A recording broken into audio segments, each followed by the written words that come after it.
clairement, depuis tout petit, je suis passionné par la physique, par les sciences en général. Et c'est vrai que peut-être en grandissant, j'ai développé aussi un amour pour l'histoire des sciences, plus que la physique elle-même, qui est quand même un sujet ardu, aride. Et je trouve que l'histoire des sciences donne à la fois une porte sur ce que c'est réellement la physique, comprendre les choses, les phénomènes, la nature, etc. Mais ça donne aussi une façon de l'aborder qui est un peu plus ludique, un peu plus distrayante, où on découvre pas simplement les théories, mais aussi peut-être les mystères des gens qui ont fait ces découvertes, parce que quand on va à l'école et qu'on fait de la physique, on vous plaque une réalité comme ça, voilà, la loi de machin, c'est ça, la loi de la gravitation, etc.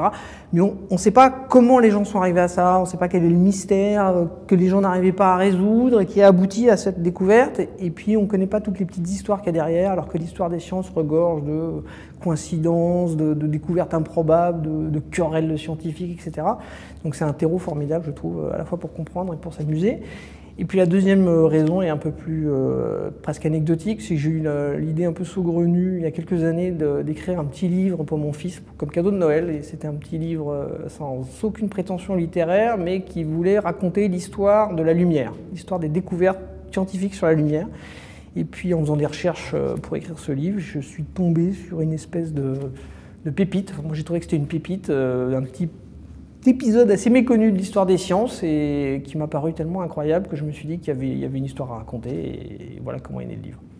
Donc, je pense que chaque écrivain a sa façon de travailler, mais moi ce que j'ai fait, qui est peut-être pas hyper classique, c'est que j'ai vraiment fait un gros effort sur la structure du livre au début. J'ai beaucoup travaillé sur son architecture, sur les enchaînements, sur le rythme, etc. de manière sans aucune rédaction, sans écrire en fait, hein, vraiment simplement sur la structure.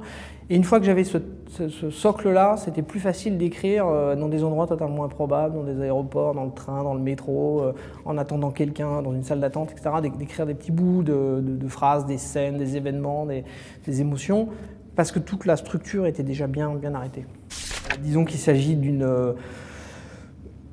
d'un peu plus qu'une coïncidence. Disons qu'il y a dans l'histoire de la physique récente des faits assez troublants, des faits bien documentés et complètement je veux dire, actés, pas contestables, mais dont l'interprétation en revanche est plus sujette à discussion et qui vraiment font voir d'un jour complètement nouveau une partie importante de l'histoire de la physique moderne.